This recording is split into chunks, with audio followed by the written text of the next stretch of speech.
Ian, better known by his YouTube screen name of iDubbbz, is a YouTuber who doesn't need a lot of introduction.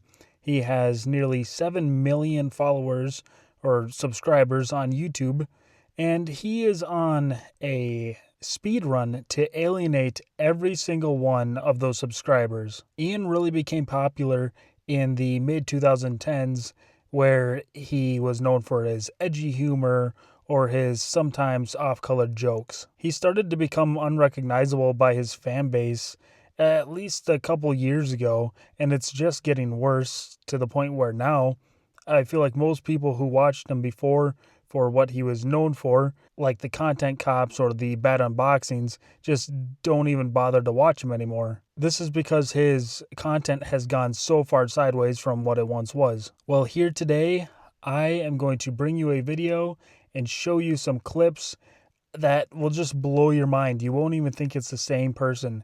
Ian has become so boring now. These are clips from, I believe it's one of his podcasts, where he doesn't even know what to talk about. iDubbbz is literally a shell of himself now and has no entertainment value. Let's get into the video so you can see what I'm talking about. Yeah, the basement is like a total mess right now.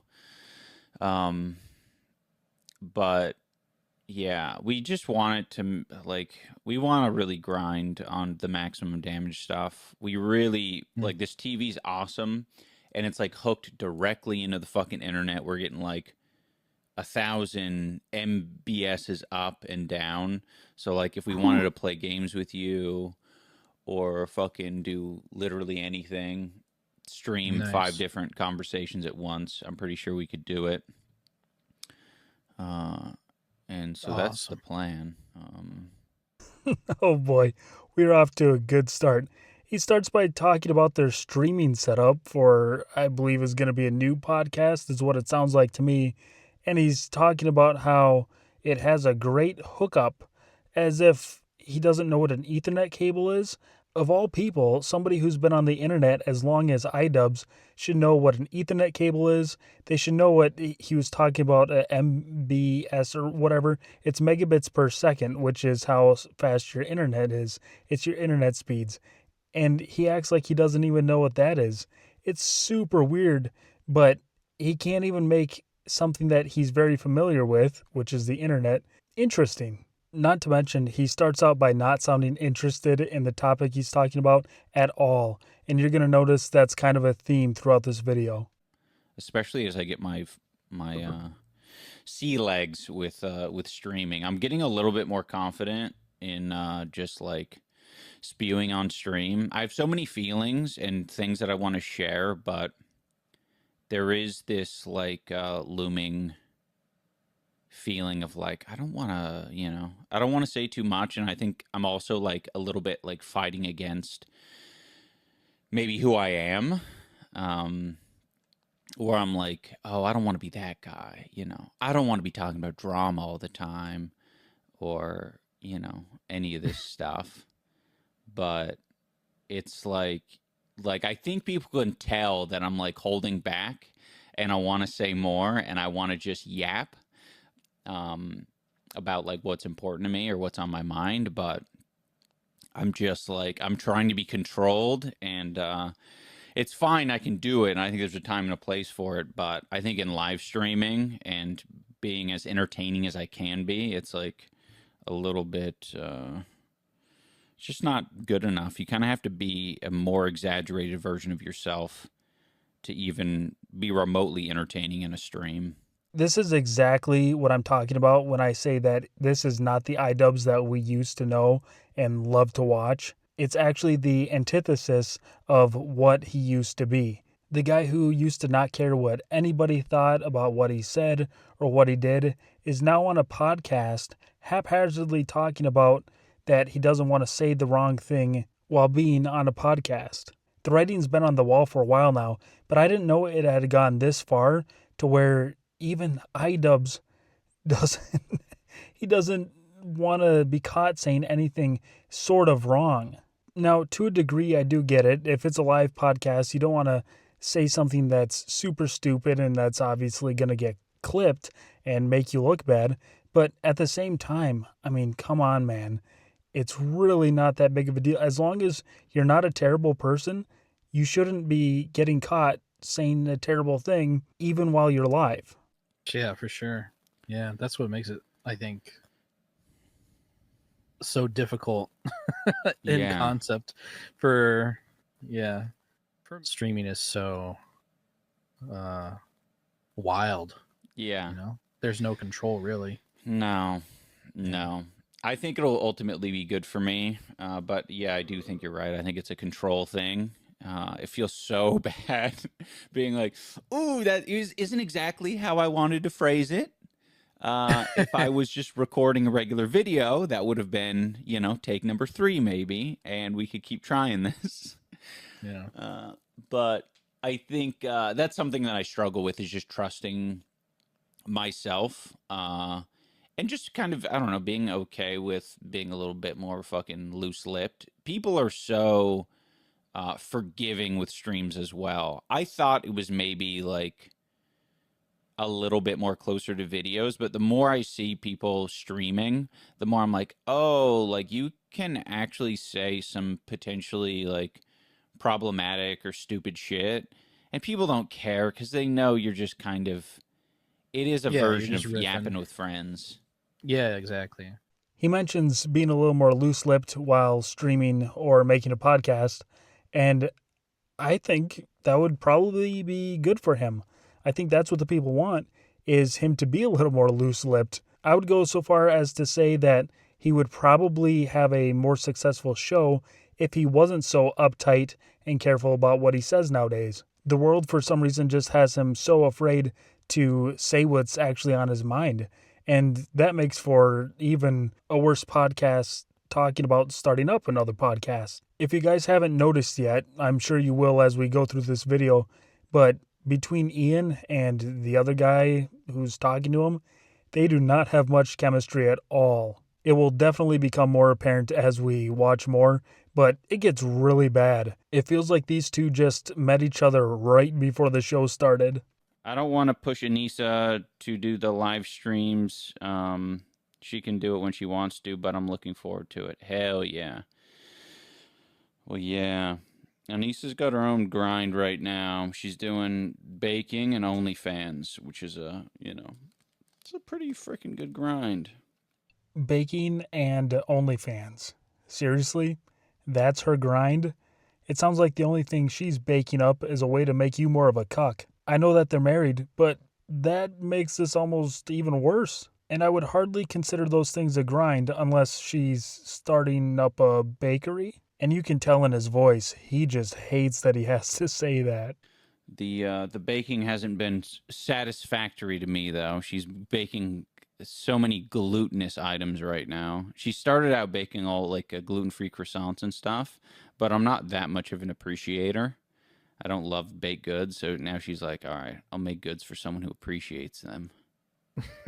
Me. Yeah. Well, fucking her whole family, extended family, All right. neighbors. And right after he said that baking was one of her grinds, he insults it by saying that he doesn't even really like it. He immediately throws shade at one of the things that she's apparently working on right now. And then his co-host immediately tries to cuck him even more, because right after Ian was talking about how she doesn't make the baked goods for him, but she makes it for family and friends, all of a sudden his co-host says, basically, she makes them for me, implying that she makes something for him that she doesn't make for iDubbbz. But I think iDubbbz has probably come to a realization now that, well, Anissa just runs his life, and that's how it's going to be.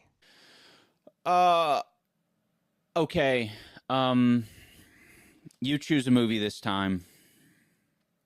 Oh, damn. Yeah. Okay. Oh, I forgot to mention that.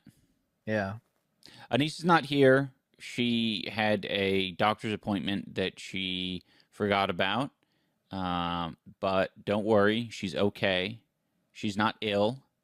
It's preventative care. They're just checking to see if all of her blood is still in her. Mm-hmm. Yeah. Yeah. They're doing a full blood analysis. They're draining. putting it in a big They're- tanker. And, They're draining it. They're add some new scents to it. oh, nice. Yeah. But while they're freshening up the blood, they have to have a replacement blood. So she's going to be formaldehyde blood for, I think, a few hours as they're freshening it up. That's what they do for embalming, by the way. I don't even know what they were on about during that part because Anissa wasn't there. They started making up some story that she needed her blood replaced and that they were putting different scents into her blood. And you can tell by Ian's expression at the end there that he thinks what he's saying is funny.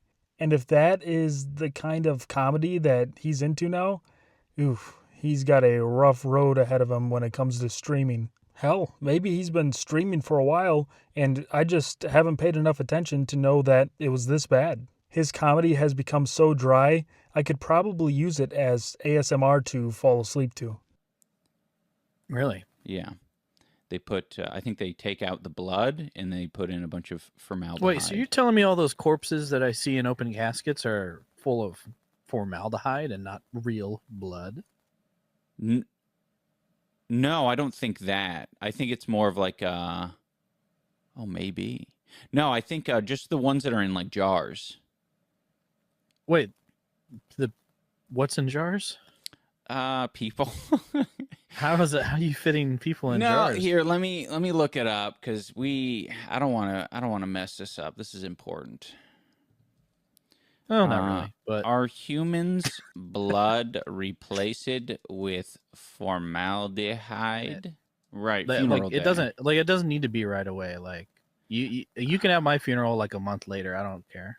I feel like that's been my experiences. I feel like funerals have often been between like, I don't know, but some of them have also just been a little bit, it's tricky because some of my relatives who have passed and that I was like roughly aware of when they passed, they have gone that sort of like wake route where there's no body. They just get fucking incinerated and we have like a little shindig, a little party.